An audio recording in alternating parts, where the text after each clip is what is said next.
أما بعد فأعوذ بالله من الشيطان الرجيم بسم الله الرحمن الرحيم الحمد لله رب العالمين الرحمن الرحيم مالك يوم الدين إياك نعبد وإياك نستعين. Ich habe lange auf dieses Event heute hingefiebert, auf dieses Ijtima, weil dieses Ijtima für uns schon ein Meilenstein bedeutet in diesem Jubiläumsjahr. Es ist die erste große Veranstaltung, die viele Ahmadis zusammenführt und die zu einem besonderen Highlight für die Seele-Tanzims wird. Khuddam Ahmadiyya ist die junge, dynamische, kraftvolle Organisation, die eigenständig in der Jamaat agiert. Und die Schubat Habiyat hat eine schöne Khutbah eigentlich für gestern auch, oder für heute auch vorbereitet gehabt, wo sie das ein bisschen herausgearbeitet hat, was die Aufgabe der Seele-Tanzims in der Jamaat ist. Weil das ist ja ein Thema, wo auch der ein oder andere manchmal seine Probleme mit hat. Warum können die so eigenständig agieren? Warum kann die Jamaat nicht da einfach eingreifen und hier und da Dinge anders dirigieren? Das ist ganz besonders gemacht worden, um eben den Seele-Tanzims eine Möglichkeit zu geben, eigenständig Beiträge zu leisten innerhalb der Jamaat. Eigenständig mit Eigenverantwortung. Und die so eigenverantwortlich sind, dass man darauf vorbereitet ist, eben auf Größeres. Auf Größeres, was wir dann gemeinsam machen. Kommen bei diesem Ijtima. Und das, was ich bis jetzt erlebt habe, erfüllt mich mit großer Freude. Ich habe diese besondere Atmosphäre hier schon erleben dürfen heute. Das war nicht auf dem Programm stand, sondern nur der Samstag und der Sonntag.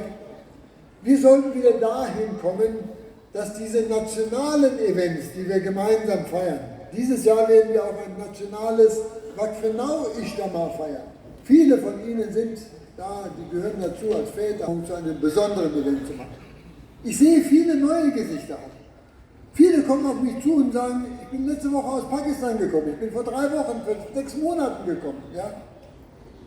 Da ist Bewegung drin. Wir wissen, dass in Pakistan die Situation immer schwieriger, immer schlechter wird für Ahmadis.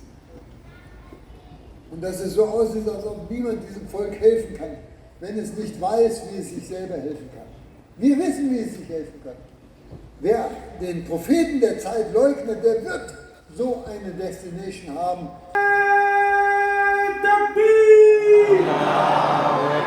Sie haben so viele Power, also elektrische Power als Unterstützung.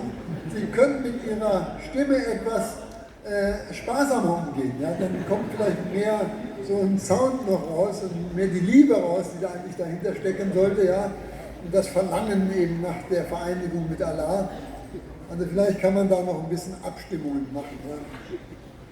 Meine Verlaudienst hat auch ein paar Jahrzehnte gebraucht, bis er eben zu dem geworden ist, was nachher dann aus dem Wohl wäre. Besondere Erwartungen in uns. Und in diesem Jubiläumsjahr spürt so deutlich geworden bei diesen Veranstaltungen, nicht nur, dass sie uns als einen Faktor sehen, der für die Integration auch der Muslime in Deutschland eben sehr viel tun und ein Garant dafür sind, sondern wir haben dieses Jahr feststellen dürfen, dass die Menschen auch auf uns hören, wenn wir ihnen etwas von Allah erzählen. Wenn wir von der Lebendigkeit Allahs reden, die wir selber erfahren dürfen, dann werden sie ganz hellhörig. Und viele Erlebnisse habe ich gehabt, wo die Menschen gesagt haben, anschließend, das war so schön, das haben wir noch nie gehört. Niemand hat uns so etwas über Allah gesagt. Dass es diesen lebendigen Gott gibt, dass man einen Zugang dazu bekommen kann. Und sie haben uns das gezeigt. Weil die Religionen, die in diesem Land die Kultur und alles geprägt haben, die sind am Ende.